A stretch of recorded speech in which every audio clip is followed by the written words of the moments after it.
아플 때 우리는 약을 먹으면 나을 거라고 믿는다. 하지만 약을 먹는데도 아무런 효과가 나타나지 않을 때가 가끔 있다. 하지만 약을 먹는다고 해서 우리가 원하는 대로 빨리 치료되지 않는 게 현실이다. 그리고 우리도 모른 채 실수를 범하고 있어서 그런 경우도 많다.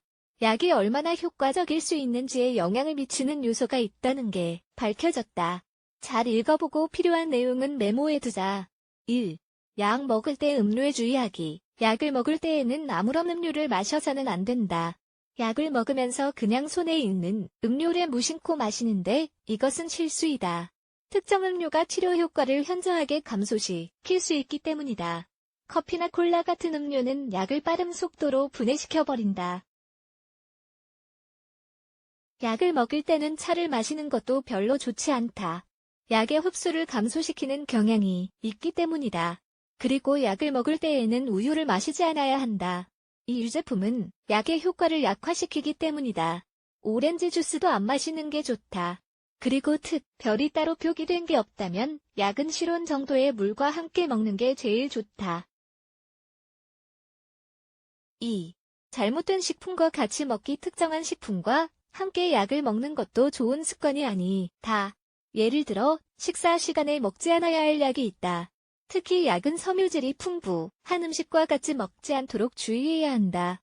이런 식품들은 몸에 좋은 성분을 제거해 버리기 때문이다. 이를테면 귀리, 콜리플라워, 베리류 과일, 녹색 잎채소, 호박, 콩류, 버섯, 밀가루로 만든 음식 같은 것들이 그렇다. 또 약을 먹을 때 우리가 먹는 음식도 신경 써서 먹어야 하는 약도 있다. 따라서 표기된 지침을 따르는 게 가장 좋다. 3. 약 복용 시간 맞추지 않기. 약 먹을 때에는 약을 먹어야 하는 시간에 먹는 것도 중요하다. 특히 항생제가 그렇다. 약을 먹고 약의 효과를 보기 위해서는 체내 약의 농도를 적당히 유지하는 게 필수적이다. 그렇지 않으면 약의 효과를 볼 수 없을 것이다. 기억력이 떨어졌다면 메모해두자. 4. 약을 섞어 먹는 건 여러 가지 약을 먹으라고 처방받았더라도 같이 먹어도 되는 건지가 분명하지 않다면 약을 먹는 중간에 간격을 두는 편이 가장 좋다. 어떤 약을 먹고 다른 약을 먹기 전 30분 정도의 간격을 두면 된다. 5. 약을 먹다가 멈추기. 건강 상태가 한결 좋아졌다 하더라도 약은 처방받은 만큼 다 먹어야 한다. 물론 필요 이상으로 약을 너무 많이 먹게 되는 경우도 있지만 약을 처방받은 만큼 다 먹지 않으면 괜찮아졌다다시 아파질 수 있다.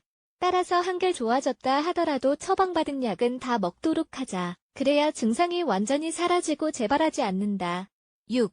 스스로 치료하지 않기. 병원에 가서 진단을 받았더니 의사가 약을 처방해 주었다면 의사의 처방을 따르도록 하자.